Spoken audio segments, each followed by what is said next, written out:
Coach Asia channel. So we've been out of action for a while, but I'm very glad to be back again. And today I am very, very excited because I have a very special guest with me, and that's Joan Liew. Joan is the Hello. co-founder. Yes, hi, Joan. Hi, Lillian. Yeah, Joan is the co-founder of this boutique fitness called Fitness Factory, right? And she is also actually the author of the book, what you call that? The Skinny Sumo Wrestler, Yes, right? Did I get it correct? yes, you got it. Yes, and Joan is also a professional bodybuilder and international accredited Mhm. personal trainer and entrepreneur. So, welcome to the channel, Joan. And maybe you would like to, give a little bit of information, share a little bit about yourself with the audience. What you do, what you do, and why you're so passionate about what you do. Okay, I can just simply put, I'm a personal trainer. But at this stage, I have gone far and beyond that. In For my profession, I not only just train people, I also have a team of personal trainers, and our main mission for as a team is to serve other people in taking care of their health through fitness. Mm-hmm. Yeah, so we tailor make and we design prescribed training programs for every individual. Yeah, because everyone is different. Everyone comes to us with different goals, different motivation, different medical condition, different fitness background, and each of them will have their individual aspiration of what they want to achieve. It can be, I want to get healthier, Mm-hmm. or they can be recovering from a surgery, Mm-hmm. or they just want to, reverse an early stage of a lifestyle disease that they have recently been diagnosed. So Mm-hmm. whatever the goals is, we will be able to attend to them. So that's what we do as a team. Mm. Yes. And that's my gym fitness factory, and we have been operating for 19 years already. Wow. And this month we will be celebrating our 19th year anniversary. We are the longest gym in Singapore. So Yeah. that's my profession side. Mm-hmm. On my sporting side, I compete. I'm a competitive female bodybuilder. I have been competing for the past like 15 years. I've been training for 30 years. Yeah. And I represent Singapore at the Asia Bodybuilding Championship for 10 years before I started to compete at the international level, and that is in the America. Yeah, Yes. I saw your write up, your bio write up. It was like, wow, very, very impressive. You're also a five times gold medalist, right, in Yes. various USA and Asian competition. Yes. And I think you are also the first Singaporean athlete to win the most prestigious Arnold Amateur in the USA at the Yes. women's physique category, right, in 2014 and 2016. Yes, I won it twice, and hence I've earned my professional status after my second win, and that was the requirement back then to have the professional status. Right. Hmm. And above and beyond that, you are also the first Singaporean athlete to be awarded the IFBB Pro Card in 2017. Can you Yes. tell us a little bit about that? Yes, the IFBB just represents the International Federation of Fitness and Bodybuilding, and that is the world's largest governing body for the sport of physique and bodybuilding and fitness.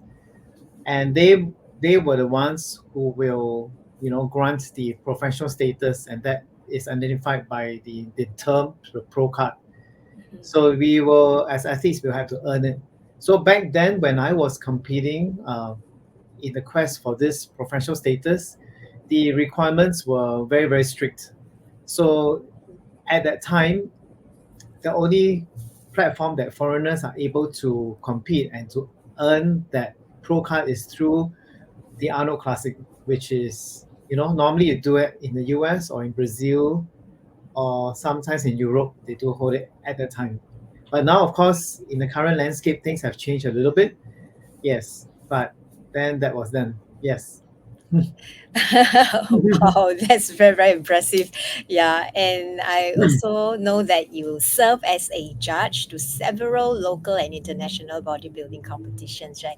As well as you sit in the what do you call it, technical committee in NSCA Yes. Global Chapter Singapore, and serve in the advisory board for various fitness publications, Mm, as well as lectures at various personal trainer certification courses.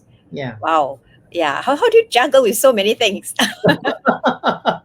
Well, I think a lot of women do that too. We wear many hats, right?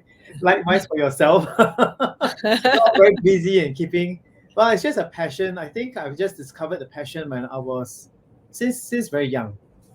There wasn't. I mean, I've been asked a lot of questions about whether were there any family influence or who was the one who inspired me. Not so, because I really discovered my own personal passion towards fitness and exercise when I was 8 years old. Mm, Ah, and then I discovered my love towards weight training or bodybuilding from the age of 9.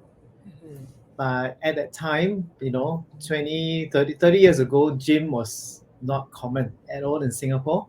The only time that I could really get into action and really get my chance to work with weights was when I first entered my junior college days, and the school's gym was the only gym I could really utilize at the time, and I did. Mm, Yeah, I mean I heard your story and I think it was very, very inspiring. There were of course challenges that you face, some struggles, because this channel we wanted to dedicate this series for female entrepreneurs who are starting out or who have just started, and they will need some form of encouragement, right? mm, Because the entrepreneurial journey is not for the faint-hearted. There mm. are many challenges along the way, and we hope to learn from each other. So that's why this conversation would be very helpful. If you could share with our audience, what are some of your struggles or challenges, when you were starting out as an entrepreneur? Um, okay, I started the business 19 years ago, but that was after 10 years of working in a commercial gym and managing big teams of personal trainers.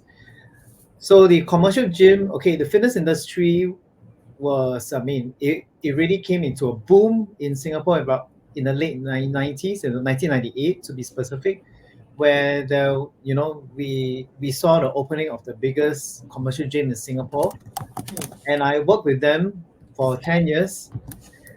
And then it was after that my business partner and I just decided that, okay, that model don't really serve our vision in how our clients or the people should be served, because Mm, in terms of gyms it's just hardware, but what people are really looking for would be the software, meaning it's the trainers. So the trainers are the people behind it, how we prescribe the program, how we guide the clients or the members that come in, is really what they need. Hence the concept of fitness factory came about in 2005. Okay, of course at the time we were the first personal training gym that started in Singapore. No other gyms were operating at a model that does not do any membership. So it's strictly by appointment basis. mhm, Yeah. So no one else was doing that. And even our equipment supplier was a little bit nervous when they delivered the equipment to us. They're like, okay, are you guys sure, right? Right. Yeah, of course. I mean, being the first, there's always a level of nervousness, because that would mean you will anticipate like everything is really up to your own work.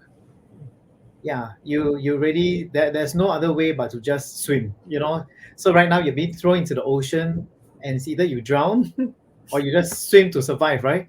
So we have no other choice but to swim. But we kept our belief and our faith very strong, because we knew after working so long in the industry that this was what people need. So we kept that faith. And within the first year, I think we could see that growing already. that this is what people are looking for. Mhm. So we started the business with literally no capital. We didn't have any loans because being a startup, we couldn't even get a micro loan back then. The banks want to see a 2 years financial statement, but you're a startup, we have no financial statement. Yeah. So we just work. Okay, in fact we started the company just through renting a very humble space, hotel gym in our first year, and we just operated with just our skills. And of course, our reputation back then we have already established. So people started to know that we are back and we are on our own now, and they started slowly to look for us. Mhm. Yes, and also publications and the press also knew about our venture, and they started to look for us for advice and to write publications for them, to write columns, doing certain articles together with the writers. So we started doing that. So that helped in our marketing.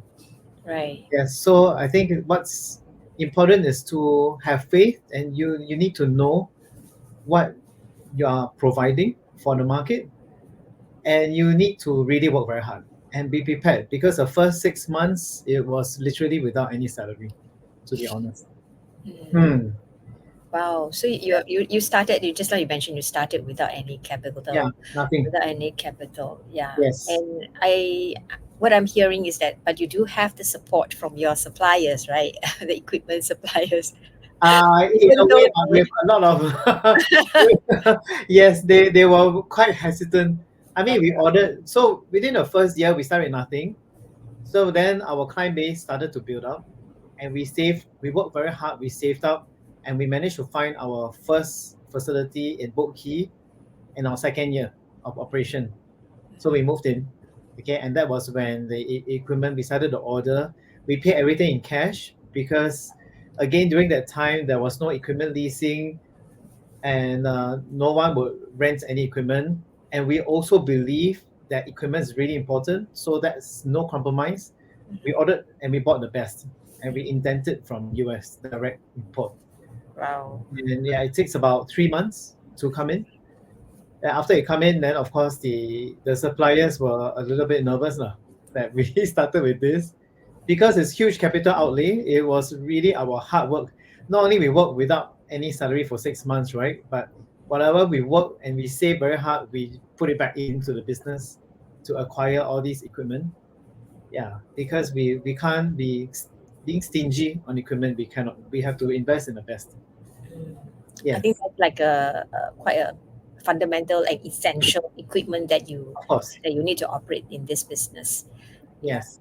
So how does over the years, because Hmm. we have seen the market has evolved, there are different ways of marketing strategies and other players that came on board, Yes. right? So how do you navigate through those challenges?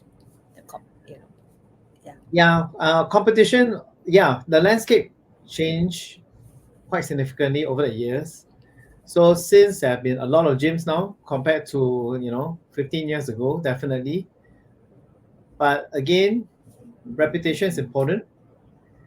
So you being consistent in what we do, okay, and we provide the best that we can possibly can for every of our clients, and to keep them loyal. Okay, so it's not just customers. Is how do you convert regular customers to loyal customers, Mm.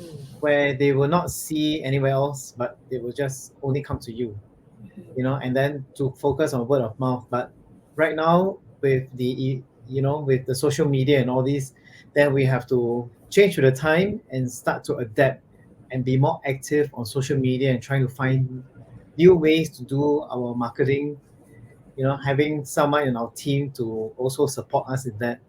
Mm. Yeah, uh, definitely over the years we will have to see the market condition and to adapt ourselves accordingly, but not deviating too much and not to follow market trends. Mm. Yes. So it's not like, okay, the trend is going towards circuit or HIIT training and we'll all be going there. No, this is our core value, and it's about tailored. We don't do mass. So we stay true to our core, but how do we adapt to the changing market trends How do we uh, make our voices still being heard among the very crowded marketplace? Mm. Yeah. Yeah, I think what I'm hearing, is, like you said, staying true to the core of Yes. uh, what your this whole business is built upon. Yeah, Mm. and social media is something that all businesses now um, Yes. it's like is one of the platforms that we must engage, right? Because Yeah. almost everyone we know is on social media in one platform or another. Yeah. So in your operation of the business, right? Just now you mentioned that social media is one of the marketing channel, right? The distribution channel. So what are some of the challenges that you face specifically in creating content, yeah, in distributing your message across the different platforms? How many platforms do you choose, or you focus on a specific platforms? We will try to cover as many as we can, but main focus would be, I guess, through Facebook, LinkedIn, and Instagram. Is still TikTok, yes and no. I mean, we currently are trying to spend a bit more time there, but at the moment, I think we are a bit stretched. So the main challenge of what we face most of the time is just a simple matter of time.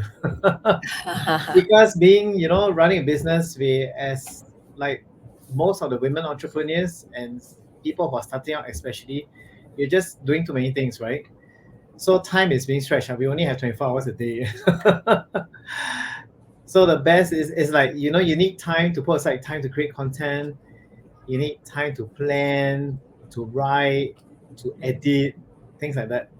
Yeah, But we will just keep trying. Every day is a new day. So remain positive and always give your best every single day. right. So with AI coming into the picture, Yes. does that help in the content creation and for your marketing campaigns? Yes, for sure. I think that hasn't been fully optimized too. I think for starters, in terms of editing for words, yes, and writing, it's very helpful. The copywriting, right? Yeah, the Yes, copywriting, the in terms of captions. time, you save a lot more time. Yeah, And I think things like, in the past, we can use, I mean, we need to engage somebody professional to do a proper press release. Now, I think we can make do with some AI, the help of AI to create like a press release. yeah, to a Yeah. certain extent, right? We can, Yes, to some extent, yeah, correct. Yeah. right. If it's a simple one, you can. Mm. Yeah. And I think that's also the reason I brought that up also, because that's the one area that we see, right, a lot of our members may struggle with.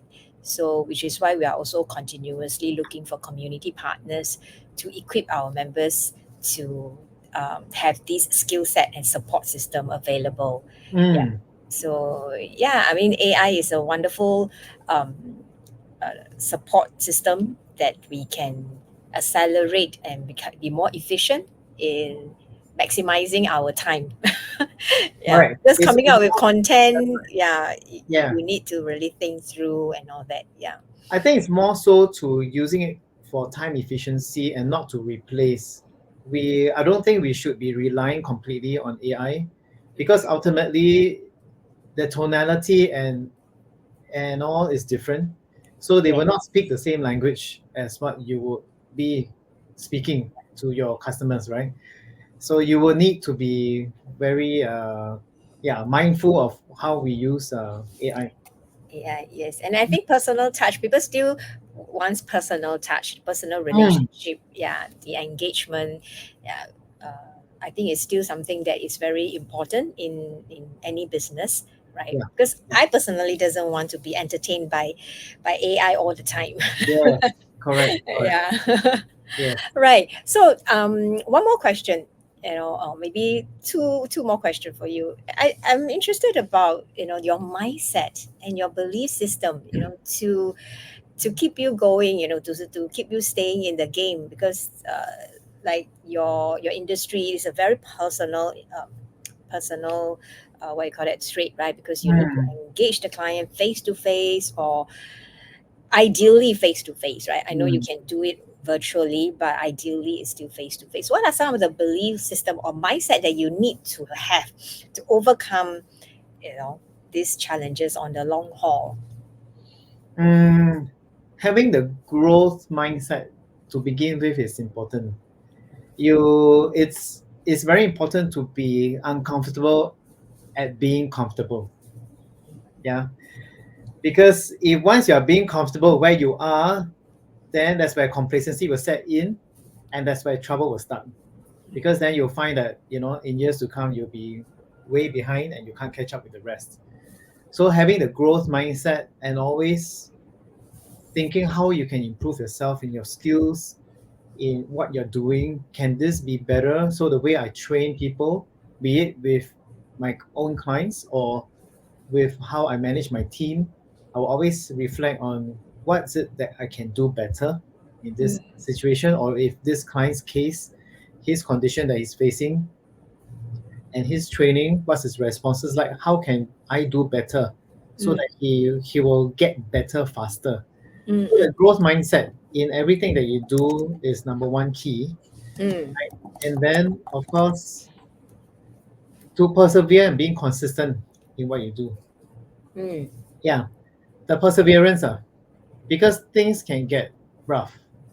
Of course, when people look at what you're doing, they will only see the nice side of it. mm.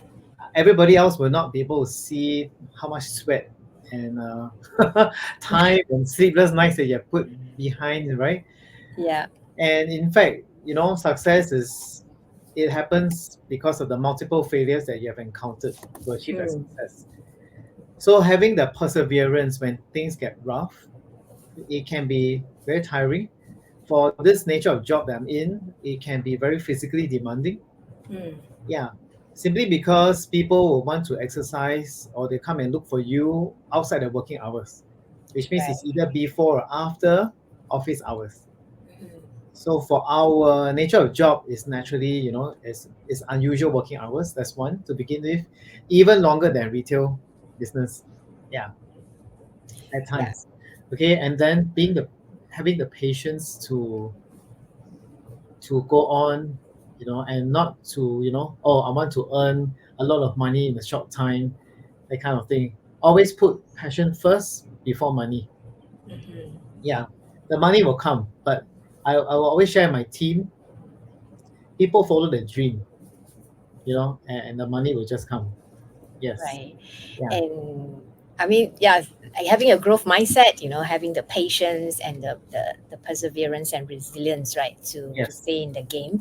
Yeah, I think those are very important mindset that we need to have as an entrepreneur. Yeah. So one last question. All right, one last question. Because we are talking about courage and leadership in this environment in our Hmm. community. So what does courage and leadership means to you personally, Joan? I Okay. For me, leadership. Everybody has a different leadership style. Just like my business partner and I, we both have very different styles. For me personally, I would prefer to lead by example and to work together with my team, Mm, and not I don't really prefer the kind of like a top-down approach. So I mm, work with them, and my objective is for them to share the same belief as me, because I will need them to walk the journey and to for them to help me to achieve what I want. mm, So as a leader, we will need to have. I feel that I should adapt that mindset so that they believe in what I'm doing. They will trust me mhm, in my directions, mhm, and that they believe that I will bring them there, and everybody will succeed together. mm, So that's my style of leadership. I work together with them and empowering them to do their work and allowing them to make decisions in a lot of key factors in terms of the business. mhm, When it comes to operations, how they want to help certain clients, how they want to design certain programs, let them encourage the so-called free speech, for lack of a better word, to share, like mhm, to voice out the ideas, and then the brainstorming will come in. Yes. So empowering them to do and to lead certain projects and tasks that Mm. will help them to boost their confidence. Yeah, Yeah. yeah. Yeah. And of course, yeah, the courage to be the first one to do things. Mm. Yeah, You know. it's not always easy, right, to be the first one. Yeah. Uh, Correct. That none of your competitors are doing, so be the first one to do it. And then, of course, you have to have your team's buy-in. So that's where your leadership will come in, where they will understand about what you want to achieve, and then they believe in you, and they believe that will be better as well, and we all work towards that. wow. So to me, that's that.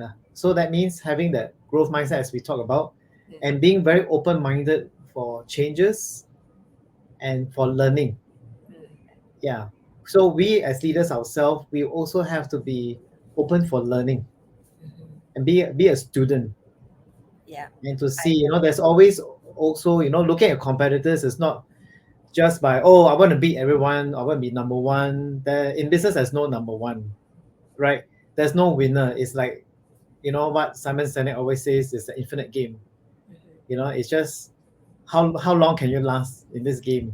Yeah, Yeah. So we always be open-minded, be a student, observe, what are the good things that other people are doing, that we ourselves can improve on, and then have the courage to do new things, be innovative. And then for women, it'd be good to, our style of leadership is different. So yeah, have the teams buy in and walk the same direction. wow. Thank Hmm. you so much, Joan, for setting aside your time to come and share your nuggets of experience and wisdom, and your values to the audience. So, what is one thing that you are actually working on now, moving forward? What are some of the things that you would like the audience to be aware about uh, your business right now, your company? Ah, okay. For Fitness Factory, we are still very focused on our personal training one to one. We are still, prescribing very tailored programs. So Mhm, that's our core, our DNA. Then on the other side, we are also starting more events already. So we are the first one, like my business partner and I, we also have the academy side mhm, of the business that we organize the Strength Summit. mhm. So next year, we have just done our fourth running in August this year. Right. Next year, we are starting to plan.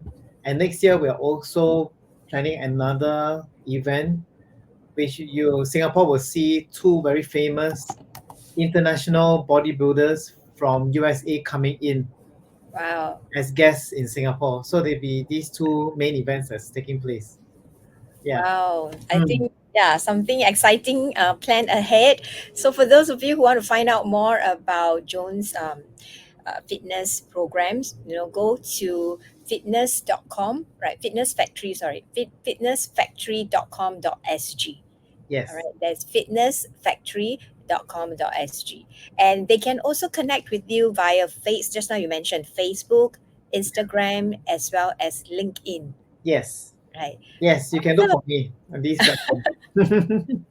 All right. Thank you very much once again for coming on board to share your experience. We hope that the sharing has benefited everyone. So if you are watching this live or recorded version, do click like and follow and share so that more ladies, more female entrepreneurs can benefit from the sharing and learn and minimize, shorten the learning curve, avoid those pitfalls that many of us have gone through. So, yes, we'll see you again in our next episode. So, thank you very much and have a great day.